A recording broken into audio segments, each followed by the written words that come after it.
makanan. Okay. So, yang ni lebih kepada apa macam ni kita nak proses makanan kita. Ada macam-macam cara untuk kita proses lah. Okay. Okay. Teknologi pemprosesan makanan. Okay, yang ni si penting lah. Okay, cikgu akan skip yang si penting sebabnya cikgu nak pendekkan. Yang tu awak boleh baca sendiri. Cikgu akan upload dua slide tu dekat dalam grup lah. Okay, yang pertama adalah memasak. Okay, memasak tu biasanya kita selalu buat lah. Memang selalu buat. Macam ni kita memasak, kita ada ambil kita ambil makanan yang mentah, kita masak lah. So, kaedah pemprosesan makanan dengan cara memanaskan bahan makanan melalui teknik seperti celur, goreng, panggang, pengasapan, rebus, tumis, bakar dan kukus. Okay, so memasak tu adalah kaedah yang biasa awak selalu guna. Okay, contohnya adalah contoh produk makanan yang diproses melalui kaedah memasak iaitu kari ayam, ikan goreng, ayam panggang, nasi, sayur-sayuran dan kuih muih. Okay, so memasak ni saya masalah kot, senang je. Penapaian. Okay, penapaian tu adalah macam ni, kita jadikan makanan dia lebih tahan lama. Biasanya kita akan kaitkan dengan penggunaan yeast lah. Okay. Okay, kaedah penguraian bahan kompleks pada bahan yang lebih ringkas melalui tindakan bakteria yeast atau mikroorganisma berfaedah yang lain. Okay. So, contohnya penapaian glukosa melalui tindakan yeast digunakan dalam pembuatan roti. Apabila kita buat roti, kita akan gunakan yeast. Okay. So, contoh produknya adalah kicap, kimchi, tempe, yogurt dan tapai.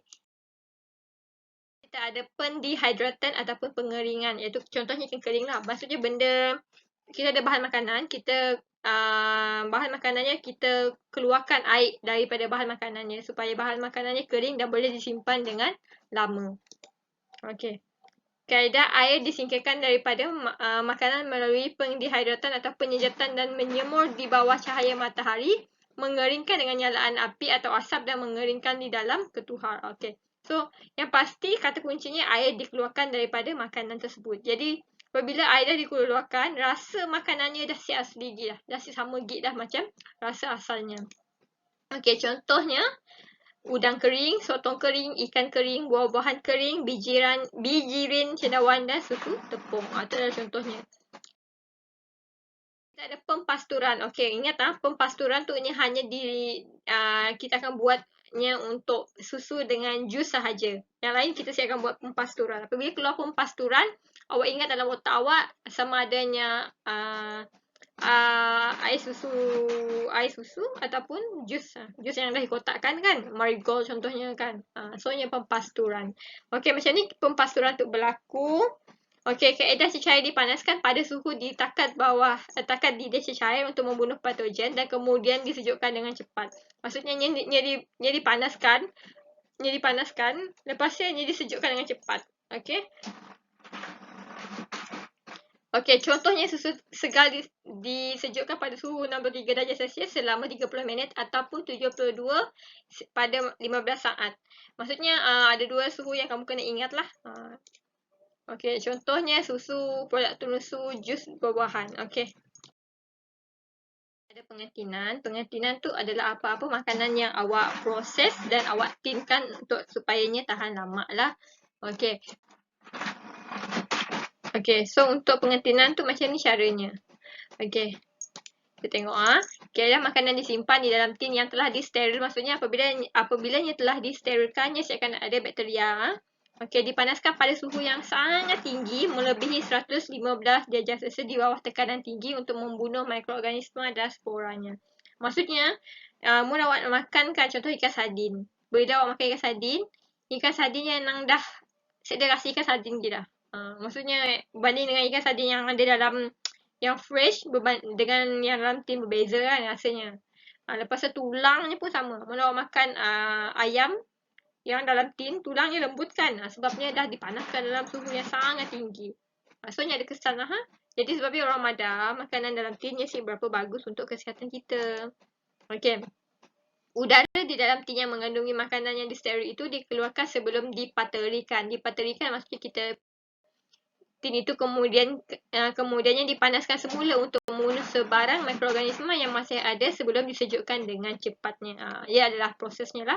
Antara contoh makanannya, awak tahulah banyak yang kita boleh bagi contoh bekuan. Okey, penyejuk bekuan tu maksudnya awak ada makanan, awak simpan di dalam freezer dekat atasnya. Kan kita ada atas dengan bawah kan. Jadi kita simpan dekat atasnya. Ia adalah penyejuk bekuan. Okey, disimpan pada suhu kosong ataupun lebih rendah. Lebih rendah maksudnya negatif lah. Supaya dapat tahan lama. Contohnya daging disejuk beku pada suhu negatif 18 hingga negatif 24. Okey. Tindakan enzim terhenti pertumbuhan dan pembiakan mikroorganismanya akan terencatnya ada tapi ia terencat. Jadinya siapa bergerak dengan cepat. Okey, contoh produk makanan yang diproses melalui penyejuk bekuan adalah makanan laut, daging, ayam dan ikan. Okey. So, untuk penyejuk bekuan, ada sikit je yang kita belajar dalam buku teks awak lah, iaitu pendinginan. Okey, untuk pendinginan dalam nota cikgu ada berikan untuk pendinginan. So, bezanya penyejuk bekuan awak memang awak memang bekukannya. Untuk pendinginan awak simpannya di bawah tu. Apa orang panggil chiller. Awak simpannya kat bawah lah. Jadinya suhunya dalam 10 macam ni, 10 darjah Celsius macam ni. So, maksudnya antara penyejuk bekuan dengan pendinginan ada satu yang lebih bagus. Dan untuk pendinginan, apa contoh makanan yang sesuai untuk pendinginan? Contohnya adalah sayur-sayuran, buah-buahan. So, awak akan dapat sejuk bekunya, awak hanya pendinginan sahaja. Okey, boleh bezakan pendinginan dengan penyejuk bekuan. Okey. Penyinaran. Okey, penyinaran tu awak akan guna sinaran gamma untuk bunuh bakteria yang ada. Okey, lepasnya awak akan prosesnya lah. Ia adalah proses penyinaran. Okey. Didedahkan dengan sinaran gamma ataupun sinaran ultraviolet ataupun sinaran X untuk membunuh mikroorganisma seperti salmonella dan banyak-banyak lagi lah dalam daging mentah dan serangga seperti kutu di dalam beras yang merosakkan makanan tersebut. Jadi ini akan gunakan penyinaran. Jadi apabila dia gunakan penyinaran, bakteria tadi ni akan hidup lah. Macam ni. Okey. Memperlahankan proses pencambahan biji benih, pertunasan sayur-sayuran berubi dan pematangan buah-buahan. Okey, penyinaran tu kan juga kita biasa guna dekat contoh kita ada bawang kan, kita beli bawang, kita nak jual bawang. Jadi bawang kan cepat bertunas. Jadi nak elakkannya kita akan sinarkannya dulu dengan sinaran gamma supaya tunas bawang ya hanya lambat lah. Hanya akan bertunas dengan cepat. Macam ni. Okey, boleh faham? Okey. Ada pembungkusan vacuum. Untuk pembungkusan vacuum tu senang je. Yang awak ada makanan kan pasal awak bungkusnya dalam bekas yang vacuum. Biasanya yang kita buat kacang keropok pun kita guna dalam pembungkusan vacuum. Okey. Kaedah udara disingkirkan daripada bekas atau beg plastik yang digunakan untuk membungkus beg plastik. Untuk membungkus makanan sebelum bungkusan itu ditutup dengan ketatnya. Maksudnya kita ada makanannya kita akan bungkus dengan plastik untuk pastikan sedut udara dalamnya lah. Okey. Ketiadaan udara dalam bungkusan dapat mencegah pertumbuhan mikroorganisma di dalam bungkusan dan memberhentikan pengoksidaan makanan. Okeynya boleh simpan tapi bukan dalam jangka yang lama lah. Tapi mun barang keringnya boleh simpan dengan lama. Sebab dia mun awak pergi kat pasar awak nangganya simpan kacangnya memang akan letak dalam plastik kedap udara, vacuumkannya. Okey, contohnya adalah kacang, beras, durian dan sayur-sayuran. Mun awak pergi Everwin kan awak tengoknya dia jual pucuk pakuknya memang buat macam tu lah. Dia akan vacuumkan benda supaya lebih tahan lama. Okey, sekarang kita akan berbincang tentang bahan kimia yang digunakan dalam pemprosesan makanan dan impaknya terhadap kesihatannya. Tu cikgu pergi cepat sebabnya yang tu awak secara lain selain awak kena hafal. Okey, yang pertama kita ada bahan pengawet. Okey, fungsinya mencegah pertumbuhan dan pembiakan mikroorganisma, mengurangkan kerosakan makanan dan menjadikan makanan lebih tahan lama. Bahan pengawet tu biasanya memang akan ada dekat setiap jenis makanan yang awak beli yang dah diproses. Sebab apabila orang ada madah, misalnya kita beli, jangan beli makanan yang dah diproses sebabnya si bagus. Contohnya nugget. Sebabnya terlampau banyak bahan pengawet. Okey. apa, okey, yang tu cikgu akan bincang. Cikgu akan terus pergi kepada contoh makanan. Makanan laut, sayur-sayuran, buah-buahan, makanan yang dah jeruk, daging, sausage, jus buah-buahan, mi, berbola ikan. Berbola ikan ada nugget, cordial, buah-buahan. Okey, makanan laut dan sayur-sayuran. Apa, macam ni awak nama dah makanan laut dan sayur-sayuran tu ada bahan pengawet? Macam ni, apa yang dimasukkannya? Okey, maksudnya macam contoh makanan laut kan yang ada garam semula jadi yang iyalah yang menyebabkannya jadi pengawet lah. Terlampau laju kan? Okey, so slow-slow lah. Okey, yang kedua kita ada pewarna. Okey, pewarna tu biasanya kita tambah dalam makanan untuk jadikan makanan kita nampak lebih cantik dan menarik lah. Biasanya kita akan letak dalam makanan yang macam roti, donat, kek hari raya yang warna-warni, yang ada pewarna lah. Okey, so yang tu awak boleh tengok contoh-contohnya. Okey, lepas kita ada peluntur. Peluntur tu biasanya kita gunakan untuk nampak makanannya lebih lebih putih lah. Contohnya tepung. Sebenarnya asal mun tepung gandum dia bukan warna putih. Putih memang lah. Tapi sebabnya kita dah letaknya peluntur, dia jadi putih. Jadi hati-hatilah apabila awak beli tepung gandum kan.